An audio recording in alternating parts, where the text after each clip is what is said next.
Don't shout, don't worry. But I'll tell you what my view is. Yeah. Okay. Just fair enough. I'm listening. Carry on. I'm an atheist. Okay. Yeah. I don't have any. I have respect for everybody having been able to say what they want, but I have no respect for your religion. I have no respect for Christianity. I have no respect for Judaism. Okay. I've got no respect. You're an atheist. Yes. I'm a very militant atheist. Okay. But I just don't have the time to stand here all day and talk about it. And when I see you people down here, Christians, Jews, I've heard some anti-Semitic stuff over there. I've heard Islamophobic stuff here today, and it sickens me to hear it. And people that come down like him, I don't think that I think that people like him represent a danger to society. Yeah. Sorry, who am I talking about? This guy up Richard. there. Okay. Yeah, this guy. Why? Like, what has he done? Well, because he's standing up there, and there's so many people, like evangelical Christians, that go and they give money to Israel, who go and steal somebody else's land, kill Palestinian children, and they get away with it because. How do you argue with somebody that says that the land was promised to them by God? Absolutely, that's not right. Yes, you because at the end of the day, these Zionist settlers that go into the West Bank, they bomb Gaza every couple of years. They call it mowing the lawn. That's what they call it, mowing the lawn. They go into the West Bank, they steal land. Yeah, they're kicking Palestinians out of East Jerusalem. If you didn't have religion, these idiots, these racists, couldn't do it. I think they use religion as a cover. Because Zionism, they don't really care with regards to religion or whatever it is. But it's politics. For them, it's mainly politics. Yes. But Zionism grew out of the religion. That's what I'm telling you. They're using religion as a cover. In Eastern Europe, the Palestinians paid the price. Yes. So I'm not talking about Islam. I'm talking about all religions. They make me sick. When I heard you say you're a militant atheist, what does that mean? Well, it just means that I like to tell people what I think, because I think that's not militant. That's just you expressing your opinion. But see atheists, right? If you say to somebody you're an atheist, they go, well, he's got no morals. No, not really. No moral not really. But lots of people do. I'm an atheist. Yeah. But lots of people do. They think that you need a religion to have a love for a fellow human being, to respect. I think there's a difference between objective morals and morals. So in order for you, for example, to be nice to someone, you don't need to be religious. You can be nice being an atheist, being a believer in God, being a believer in whatever, you know what I mean? But at the end of the day, if morality and being nice and being objective in your views, if morality was going to change every so often, yes, like for example in the Victorian era, the women used to wear long dress and they used to go out, and that was the respect and that was the moral state of that particular time. But then the morals change again in our time. So now maybe miniskirts and short dresses in summer and so on, that's completely acceptable. So as someone who doesn't subscribe to any religion, how would you respond to that when morality it kind of loses value when it keeps changing every so often? You see what I mean? Yes, I do. Yeah. I think that human beings are innately good. Yes. Right? There is goodness in that. Yes. Right? Okay. Yes. I believe we're innately good. Yeah. Sometimes human beings will, because we're human, will go off track and will do bad things. Right? But religion can make good people do bad things.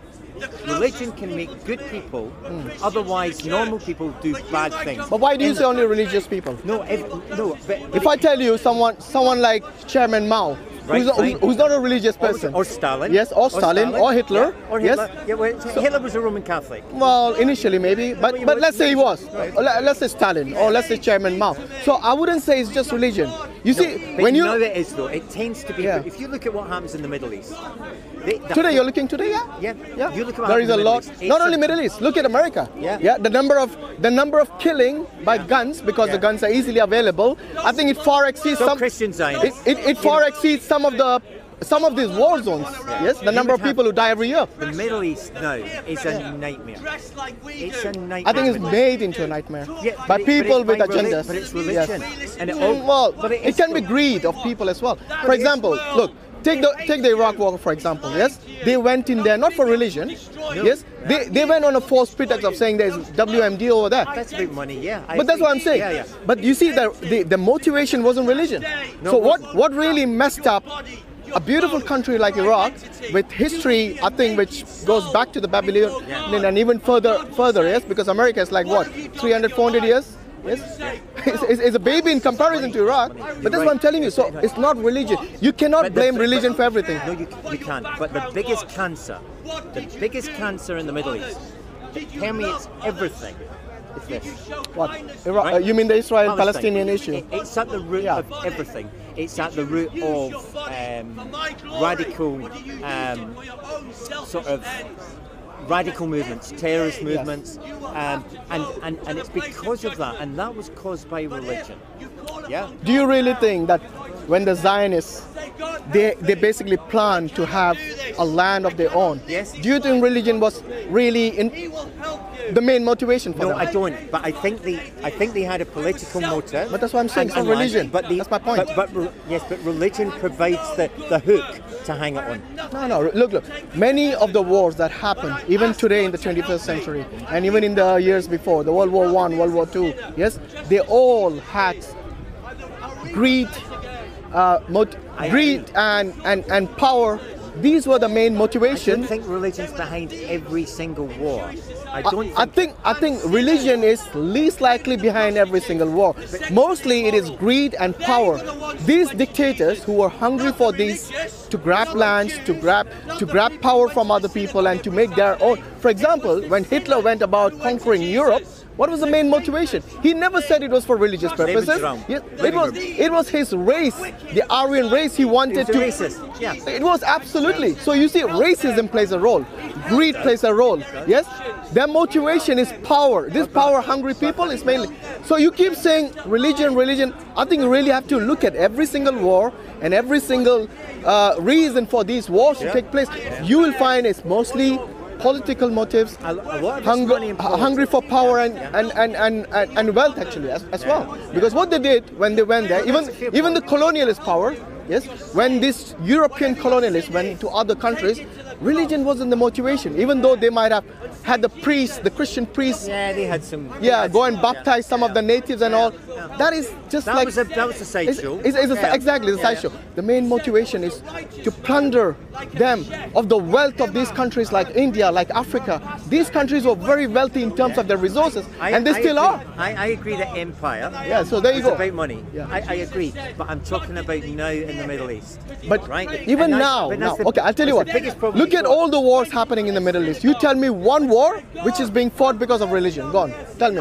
The Israeli-Palestinian. I don't think it's a war. It's mainly land grabbing by the Zionists. Again, political motive. They use religion as an excuse. I agree with you over there. But how many? Yes. Wait a minute. It's okay. But they are supported. They are supported by Christian Zionists in the United States. Yes. They get $3 billion a year because the Israel lobby concentrate on the Christian Zionists, and they get so much money. Absolutely. That's why Israel can do. Israel continually says they are the oppressed. They are not. They are the oppressor. They are. Okay. Absolutely. I agree with you over there. Yes. They are the oppressor, and they get money from Christian Zionists who believe that the second coming will come, the rapture will come when the Jews have gone back to their biblical land of Judea and Samaria. That's what these people believe. Now, for me as an atheist, that's an incredible thought that you would give me money to, and the thing that seems to be lost on the people in Israel is that they won't be involved in the rapture. They're going to die. According to Christians. They're going to go up. Yes. So they're giving money for something that very few people actually know that. Yeah. The reason the Christians are supporting the Zionists because they think exactly, because they think that the Savior will come there and he will be coming back back in Jerusalem. But that's religious. That's what I'm saying. Yeah. But I think the learned Jews know this. Yes. Yeah. They know that. But why don't they learn the Jews? Why don't they learn the Jews? It's a good point. I agree. Yeah. But why? You know because they're not in charge. The Zionists are in charge. It's not the true Jews who are in charge over there. They vote for Likud. They vote for Benjamin Netanyahu in droves. I'm reading a book at the moment. Okay, I'm reading a book at the moment by Max Blumenthal. He's an American journalist. He works for the Washington Post, and he spent about 10 years in Israel just documenting things that happen. You wouldn't believe what sort of society that is. Yeah. And they claim to be democratic. They say it's a Jewish and democratic state. It's a Jewish, racist, apartheid state. Absolutely, yeah. That is something I agree. Because there are rules, different rules for the Arab citizens there. Absolutely. Yes, and different rules for the... steal their land. Yes. I mean, anyway, look, it's been good talking. Yeah, that is something I agree with, yeah. But appreciate your time. Thank